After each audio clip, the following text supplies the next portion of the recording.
Every yard, every hit, every second. It's earned out here. This game demands more than just skill. It demands fuel. The right fuel. Cause out here it's not just about how hard you work. It's about how long you keep going. When the game gets real, drink bottle still.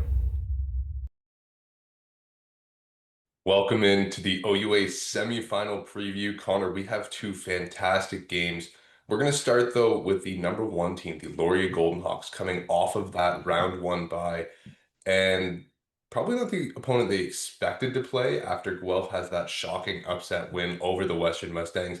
But nonetheless, they draw the Gryphons, who they have not seen since August. So much different teams than when they played back then, but it was a tight game. It was Wade. It was 33-28 to open the season. It was a tightly contested ball game.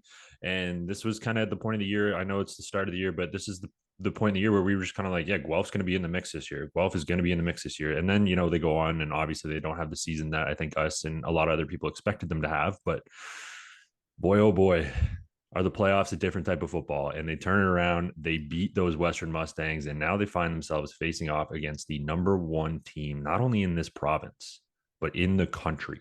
And these Laurier Golden Hawks have been unbelievable. So good this year, I might add, that one of my players at practice the other night asked me, is Cal Wither better than Taylor Elgersman? And I didn't have an answer for the question. It's a fun question. I'm not going to go down that rabbit hole, but that's just I'm just highlighting how good Laurier is playing this year, because how good were they when Taylor was back there? And now how good are they this year? So this is a tough Laurier Golden Hawks ball club that Guelph is going to have to face.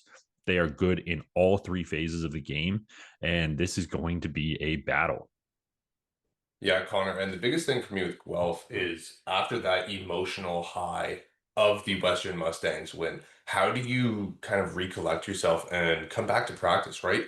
I know there's going to be a ton of energy, but how do you not play out of your system? How do you not play out of your mind and really just stay grounded in the moment and play a new game and flush that week that was, but still maintain that kind of swagger and energy of, yeah, we are able to hang with the top teams in the country. Well, yeah, I think that Guelph in this one, you're right. Like you can't lose yourself in what you did last week, but you still need to take what you did last week into this week, in the sense that you're talking about of an air of confidence. They played good football last week. They played really good football last week, despite the two scoreless quarters in the second and third. I thought they did a really good job, especially defensively. We talked about this on the recap of just taking away everything that Western was good at. And it's going to be a challenge this week against Laurier, because they have Cal Wither, they have Tayshawn Jackson, they have Ojutalayo, they have Ethan Jordan. I can keep going on the names here.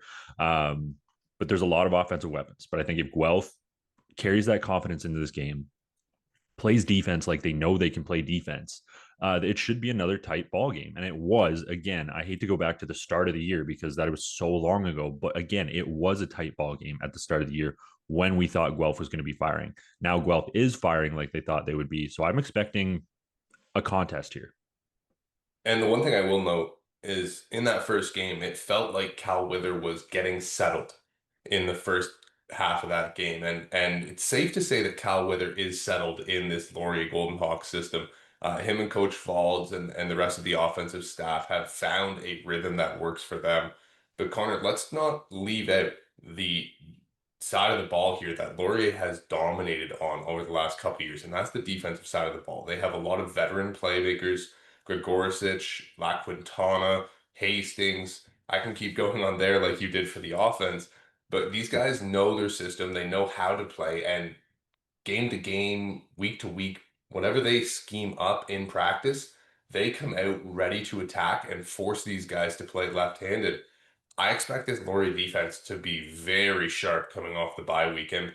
While we want to see Guelph kind of reestablish this run game with Isaiah Smith that we saw last week and use his freak of nature size to their advantage, Laurier is going to be ready for that. And they're going to be flying sideline to sidelines, making plays. Wilkins Flaherty, Gregoricic.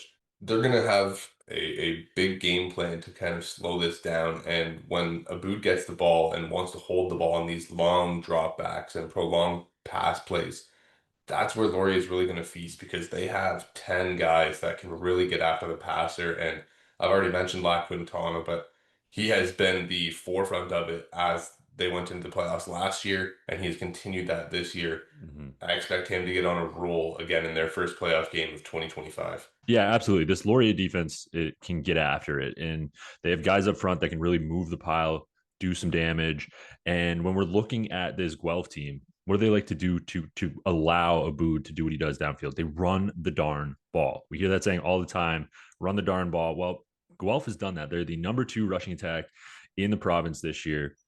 Laurier, number 1 rushing defense. And I think I've said this before in a couple other games, but I think that if Laurier can control the ground in this one, Aboud is going to get uncomfortable. They're going to have to play a little bit of catch up here. So if you can force them to put the ball in the air more than you want them to, I think that's going to bode well for this Laurier defense that is very aggressive.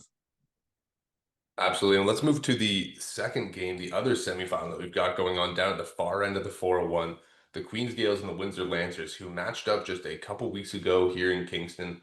And this one, Connor, it's going to be a heavyweight fight. It was when they played, it was a slugfest. It's two teams that want to run the football and play fast on defense. A lot of people I've seen in the top 10 rankings have pointed out that Queens is above Windsor, and Windsor just beat Queens. But I think these two teams are identical, Connor. They have very capable veteran leadership at quarterback. They've got really good run games. They've got big O lines. The defense likes to get after the quarterback and force turnovers in the secondary. They are mirror images of one another, and the hard-nosed nature that both of these head coaches bring to the table is very similar to one another. So, in the grand scheme of things, this game is going to come down to what? Who turns the ball over the most? Who lets that defense get going? And Queens is certainly feeling high after their plethora of turnovers last week against McMaster. Windsor, I'm not so sure how they're feeling, considering they had that big comeback from Ottawa that they kind of had to fend off in the last minute. Yeah, I'm going to be interested to see what they come out looking like, but they have home field advantage, and that is huge. You're forcing Queens to go on a long, long, long road trip. But for me, Wade, I think the difference maker in this one is going to be the defensive side of the football. Queens is very disruptive. Both of these defenses are very disruptive. But last week, when we look at what Queens did against McMaster, it really was a defensive led effort. They had those 5 sacks, 15 TFLs, 10 TFLs, I guess, with the 5 sacks, number of picks, 4 interceptions on the day, 2 forced fumbles. And really the difference maker in this one was Justin Pace on the field. He was all over the place, 6.5 total tackles. He had a sack, TFL and a half, forced fumble that he recovered, an interception. I think, again, we're going to be looking at 44 Justin Pace to be that difference maker in this game for Queens. When he is free in space out there, oh my gosh, dude. Offenses are in trouble. If you let him get a free run, if you give him any sort of lane, if you give him any little advantage, he is going to exploit it and make you pay for it. Now, the flip side of this coin is that Windsor can play some darn good defense in their own right. They didn't have the sack numbers that Queens had last week, but they had the TFLs. They had 1 sack, 10 TFLs again. They had an interception. They recovered a fumble. So I do think that the difference maker in this game, like you were talking about before, is going to be defensive play. It's going to be a very defensive battle. It is going to be controlled, I think, through defenses. And yeah, wait, I truly believe that in this one, it's going to come down to trench play. Yeah, certainly Ahmad Taylor for Windsor has been a freak of nature. But to me, like you mentioned, Justin Pace is involved in the star-studded matchup, and it's him and it's Wavy Mambo. And the way Mambo has kind of patiently ran, almost like Le'Veon Bell this year, has been awesome to watch.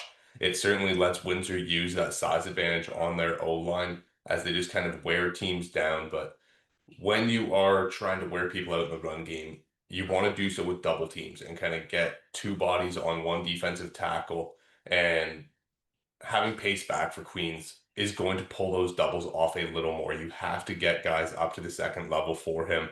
And when you're able to do that, it's going to open things up for Tom Nitschke and Eric Johnston to work against single down blocks. And as much as Windsor has liked to use their zone slices and get Domofsky out on the edge, I think that in this game, offensively for Windsor, they have to stretch the ball vertically. They have to get these linebackers not able to just, or they have to make these linebackers unable to just key off on the run game and fire downhill.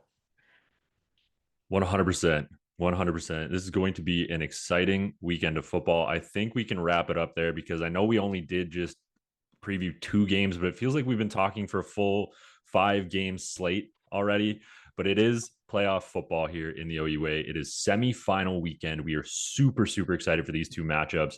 Of course, you can catch the action on OUA.tv, and we encourage you to do so as these are going to be 2 tough football games.